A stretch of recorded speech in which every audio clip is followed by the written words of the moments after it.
guys, so I am optimizing this funnel. You can see that we just launched this VSL. It's for our agency certification program. A couple things that I want to jump on real quick, right? We did a bunch of QA on this funnel. So we're gonna have like way too many plays than we should relative to the actual number of clicks. How many clicks have we had to this funnel? About 371. 371. All right, cool. So I just added a UTM here under a segment that's medium. So what we found out for some reason that our QA team was adding UTMs to testings, which is great that they do that. They're really on top of things, but they put social paid, which is super confusing because it almost sounded like something that we want to happen. So overall, average watch time is 40%, which sounds pretty great, actually. That's like in lines with benchmarks, means this VSL is crushing. When we actually segment it to paid traffic, though, it's just shy of 5%. Additionally, too, we had a bunch of dirty data in here with conversions happening, which shows that we actually need to add conversion tracking to our funnel, which like is kind of funny, but like I see this time and time again with like even 9-figure businesses where they like, you expect them to be super smart, but they make silly mistakes. And it's just like, it's all about the process. But some things that we could add here is a global script and conversion tracking on our sign up page or our thank you page. So we actually don't have that right now, but we do have opt-ins, which is kind of interesting because this is just from exit playgates. So our opt-in rate for those is 22%, almost 23, which is pretty killer because all these people were going to bounce anyways. So adding this segment medium is really kind of the key here to kind of see how things are going. And then of course we can come in here and kind of see where people are dropping off. So like a minute in, we have 26% engagement. That's actually pretty good. If we compare this to a different time period, where we started with this was that the metrics on it were way worse as far as engagement. Like it was just like horrific. So when we're doing time period comparison, we cannot have the segment applied. So actually that's horrible because we have all this dirty data. What we could have done at the beginning here is reset the stats. And I'm creating a plan for like the marketing team where basically like we have a kickoff and like, what are we going to do before this? And like we're like all systems go. And like, this is one of the things where we should be like killing the stats from like QA and stuff, because then we wouldn't have this thing where we even need to apply a segment. So this data, because it has so much of that data, right? Like I think before we had around like 180, 190 clicks or views. So we're looking at 400 of them, over 2/3 are going to be basically QA things, or from like the web developer that set up the page and was like, going to it 1,000,000 times. So unfortunately, that's too bad. But what we can kind of back into this a different way, which is really nice that Vidalytics will even do this, is changing the date range. So we can come back here. We have our segments still applied here. And we have our engagement here, which is actually not that bad. So like a really good benchmark is hitting 33% 2 minutes into the video. That's what we found the averages across all of Vidalytics. We're doing 19% right here. If we change this to just last week, which I think we launched on Thursday, so let's just say like the first few days here, what is it gonna look like? Cool. Then we wanna turn off this riffraff again. And we can see that we were at 19% a second ago. So actually it's 15%. So this is still not too bad. I don't know why, but I was looking at this before and it just looked horrendous. So I'm not sure, maybe I'm mistaken or it was just like a specific day that I was looking at. But anyways, yeah, this is just like one way to kind of like slice and dice the data. Yeah, this definitely looks worse. So like first day, 50 clicks, not a ton of data, so we don't want to go brain dead. But yeah, so we're at 11%. So we can see that actually like we launched here and we had bad engagement, but as time went on, it did get better. On the timeline view, now let's kill these. What we want to look at here is engagement, which will be average watch time actually. All right, cool. So we have plays shooting up here, and then we have like our average watch time. We can see that like it peaked to July 20th, which was Sunday of all times, which I do think might have been when we made the most sales. I wouldn't be surprised if those two things are strongly correlated. So like here, if we just look at the overall thing, it's 5%. Here, it's now like, you know, kind of jumping all over the place. Today, really bad. Not surprising we didn't get any opt-ins. Yesterday we got one, and it was an average watch time of this. So just kind of interesting to see this. What we can also do here is kill this, and we can actually add in content.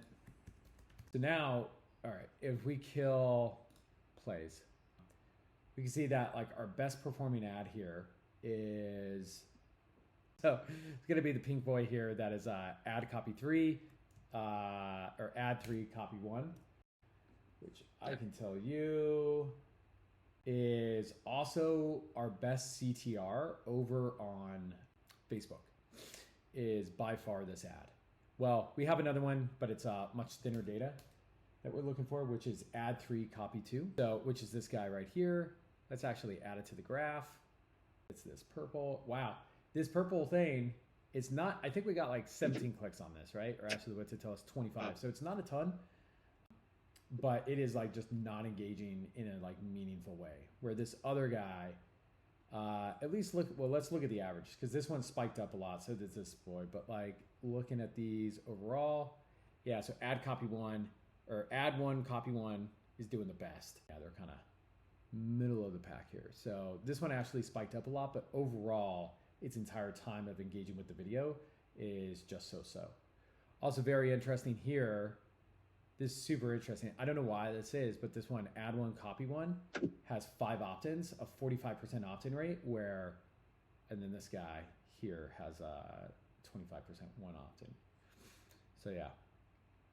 Anyways, I think that focusing on ad 1 copy 1 is probably the winner, just based off of overall watch time, and then this one as well. So I'm going to ask my handy dandy media buyer to show me that one, ad 1 copy 1, when we sit down to kind of take iterations on this test. So not to throw a wrench in everything, but we can also do a comparison because we are running a split test on this page. Now we got a lot of stuff going on. I don't want to look at ads so much. I mean, I guess I could to see like if one's engaging more, but what I really just want to look at is like the big picture. So I'm going to go to medium, to our CPC, just to kind of see like which VSL is doing better. I want to go to 2 minutes. That's just like a benchmark that I typically look at. We had our friends over at Closers write a lead for this video. I really like their lead, actually. I'm surprised it actually is not doing as well. But this is a really interesting way that we could kill one of these split tests without having to like wait for it to get to statistical significance, because the difference between these is like not too great. Additionally, like we probably just need to test new like hooks and leads at the beginning of our VSL to see what we can do to drive down our cost per booked call, which right now is $400. So we want to bring that down, like cut it in half, and that would be like a big win for the overall campaign. So this is what I would consider to be a low impact test. So as a result of that, we should probably just pack it up and try something that's going to be like higher impact, that will like allow us to scale faster. So just looking at this, the Closers one is significantly lower at the 2 minute mark. 14 versus like 18-19% here. If I wanted, I could punch these numbers into like a Bayesian kind of like statistics calculator. And then if we just kind of like look further in here, we might see some other stuff that's interesting. So yeah, like right here, the difference in engagement is 2x, or just shy of that, 15% versus 8%. What's interesting is the people that are actually making it deeper into the VSL. I can't remember off the top of my head. I think it's right around like 18 minutes is when we are dropping the CTA in both videos. So here, this is actually pretty amazing because we've had, I think, 4 or 5 booked calls, and like what Vidalytics is showing us here is that we basically had 7 people make it there. So unfortunately, we didn't set up our conversion tracking, but like we would be able to kind of know the conversion rate at the time of CTA drop. Based off of this. Also, if we look at these 2 videos, the engagement is 3% and 2%. So while we are kind of like losing people faster up here, they are kind of sticking a bit longer. So maybe it is too thin of data to make a call between these two different videos. Maybe it's a lead that we come back and we test like later when other metrics are kind of dialed in. One other thing that I'm going to jump over to before I stop this, I want to look at the thank you video. And I just want to see, I always do that. I always want to see if we have any segments coming through on this. So we have a conversion, which is very interesting because we didn't set up conversion tracking for this. So actually these two conversions are people that sign up for our app. So they booked and then they got an account is likely what that means. Let's see if we have any medium data coming over here. So yeah, this is interesting. I'm not sure what's happening with the tracking somehow. So maybe we actually do have a global script set up on our site, which would make sense. My recommendation for people is that they just put that script on every single page of their website. So like maybe we did that and it's in our Google Tag Manager, so it's firing. What that's going to do is it's going to grab the URL parameter data and then pass it to subsequent videos throughout the funnel. So like if you have a landing page where you have URL parameters like UTMs present, well, right now, if a video is on that page, that's how you get all this data that I've been looking at here. But then if you have a video deeper into your funnel where the URL parameters aren't going to be there, you put your global script there. Let me show you. It's just right here. Easy peasy. You just copy this onto every single page of your website. It's also going to help with cross-domain tracking. It's also going to speed up the speed of the video. And then it's also going to be enriching the data throughout the funnel. So maybe we do have it here because otherwise I'm not sure how this data is getting here. But what this means is that we might, it's very thin data because it only picked up 2 hits. Because I'm not sure why that is. Maybe people bailed before they got to this page where they still converted for us to a booked call. But we could look at content here to see who are the people that, or like what ads are driving results. Because we were just looking at a bunch of ad data on the previous thing here, which is all fine and dandy. But what we really want to know is this, and it's ad copy. So it's ad 1, copy 1, and then ad 1, copy 2. So super thin data. I mean, we don't have a ton of booked calls off of this, maybe like 5 or so, like I was saying earlier. But enough that we're like, hey, we think there's light at the end of the tunnel. Like we don't need to shut off this funnel. We're going to keep the ads running. So we kind of want to know what's working here. So as we go to work on other split tests, this ad 1, copy 1 is definitely fantastic with its average watch time on the initial VSL, which is the first step. And then this is the video that they see once they book a call with us. And then ad 1, copy 2 is the other one that we want to take a look at, which wasn't on our radar so far. So not sure if this is something that we're going to kind of go deep into right now, but definitely like worth paying attention to this. And also as we get more data into this funnel, then this type of signal is going to get a lot stronger. So that's my action items for kind of figuring out what to do next. And just to be clear, what I'm going to do is basically kind of double down on this lead, work on visuals that can increase the engagement so that I can try to get up to at least 33% 2 minutes into the video.